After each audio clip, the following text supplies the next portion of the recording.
এই যে বাচ্চাটা কত সুন্দর খেলা করবেনছে, এটাই মনে বেনছে না। আসলে যখন খেলা করে তখনই ভালো, তারপরে যখন রাগ ওঠে তখন তো বাড়ি একবারে মাথায় করে নেয়, তারে মানে সামলানো খুবই কঠিন।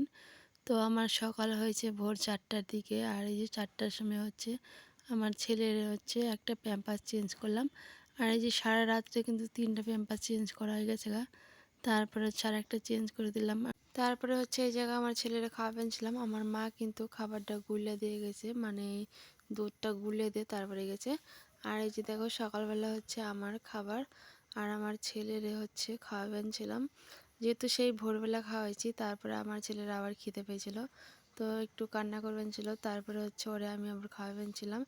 আর এই যে আজকে মা হচ্ছে সব কিছু নেপাটেপা করছে। আর এই যে দেখো আমি খাওয়াবেনছি, আর হচ্ছে আমার ছেলেরও খাওয়াবেনছি। আসলে মা সকালবেলা সেই ভোর 4টার দিকে উঠছে, মানে আমার ছেলে যখন উঠছে তখনই মা উঠছে। তো মা ওইটা তো সব কিছু মানে এটি করে হচ্ছে এদিকে আবার রান্না রান্না করবেন ছিল, যেহেতু বৌদি বাড়িতে নেই কে। আর মা হচ্ছে যাব মাঠে, আর তার নিয়ে হচ্ছে মা রান্নাবেনছে, আর এদিকে হচ্ছে আমি খেবেনছিলাম, আমার ছেলেরা খাওয়াবেনছিলাম। আসলে বাড়িতে এলো নেওয়ার লোক নেই কে, বাবা সকালবেলা মাঠে চলে গেছে। তো এদিকে হচ্ছে ওটা নিয়েই আমার খান্না বানছে। ও যখন পেটে আসলো তারপরে থেকে কিন্তু আমি কোনো উপোস টুপোস কিচ্ছু করি না, সকাল সকাল খাওয়া দাওয়া করি। তাইতেই হচ্ছে এখনও সেই অভ্যাসটাই আছে, সকালবেলায় আমার খিদে পেয়ে যায়। তোমরা এই জায়গায় দেখলে যে কাজু কিশমিশ যে আমি খেয়ে ফেলছিলাম, এটা কিন্তু আমি প্রত্যেক দিন খাই না। তো আমার বর হচ্ছে কিনে দিয়ে গেছে, কিন্তু আমি হচ্ছে খাই না, কারণ হচ্ছে আমার অতটা ভালো লাগে না। কিন্তু আমার বর যেহেতু দিয়ে গেছে, তো না খেলেও তো গালি দিব, আর এদিকে হচ্ছে আমার মা তো আরও গালি দিব। তো এতে মাঝে মাঝে খাই। এদিকে আমার ছেলের দোলনায় শুয়ে দিলাম, ও খেলবেনছে। আর এই যে দেখো আমার মা হচ্ছে 1 ঘন্টা আগে আমার নিকে ভাত বেড়ে দিয়ে গেছে। আমি হচ্ছে খেবারই আসা পারিনি, আসলে ছেলেটারে হচ্ছে একটু ঝামেলা করবেন ছিল ও, তো ওরে হচ্ছে দোলনায় শুয়ে ও খেলবেনছে। তারপরে হচ্ছে এই যে আমি খেবার নিকে বসলাম। আর ওদিকে মা হচ্ছে মাঠে যাবো, তাইতে একটু পাড়াপাড়ি করবেনছে। আর এই যে ছেলেটার একটু ঝামেলাও করে।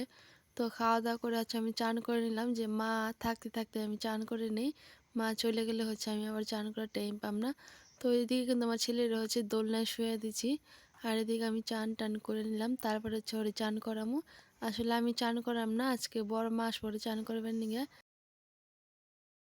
চান কমপ্লিট, কারণ আমার ছেলের চান করাম, তবে আমি করাম না, মানে হচ্ছে বড় মা করাইবো। তো বড় মা হচ্ছে রান্না করবেন, যে রান্না করে আসবো, তারপর আমার ছেলের চান করবো। আর আমার মা কিন্তু বাড়ি নেই, মা হচ্ছে মাঠে গেছে। তো আমি তো আমার ছেলের ঘুম পাড়ি না, ফটাফট চান করে নিলাম। আমার বড় আসলে পারে এই যে ব্যাম্পাসটা নিয়ে এসে দিছে আর কি, যখন রায়গঞ্জে ওর ডাক্তার দেবের নিয়ে গেছিলাম তখনকার নিয়ে আসা হয়েছে। আর ওদিকে আমার ছেলে ঘুমে বেঞ্চে, তার ভাবলাম যে তার ফাঁকে হচ্ছে আমি এই জামা কাপড়গুলো গুছাই।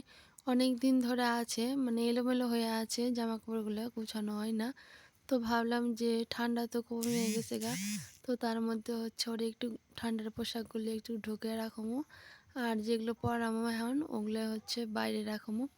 তো ঝুড়ির মধ্যে সমস্ত কিছু গুছিয়ে রাখবেনছি আমি। আর ওদিকে আমার ছেলে ঘুমিয়ে বেঞ্চে, আর বড় মা তন্ত্র আসেনি চান করবেন নিগা। আসলে ও হলো ঘুম থেকে উঠবো তারপরেই চান করামো, না হলে হচ্ছে কান্না করব জোর করে যদি ঘুম থেকে উঠে বের যায়। এখন কিন্তু বাড়িতে কেউ নেই, শুধু আমি আর আমার ছেলে আছে। আমার বাবা মা গেছে মাঠে। তো অনেক টেনশন ছিলাম যে একা একা আমি আমার ছেলের কিভাবে সামলাম, কারণ ওর যদি কান্না ধরে একবার তো থামানো খুবই মুশকিল। তো অনেক কষ্ট করে মানে সামলানো যায়। তো আজকে হচ্ছে কিন্তু ভগবান ওরে শান্ত করে রাখছিল, ও একদম শান্তশিষ্টভাবে ছিল, কোনো ভেজাল করে নাই কে। তো এই দেখো এনে কিন্তু শুয়ে আছে চান টান করে, বর্মা শুয়ে দিয়ে গেছে চান করিয়ে।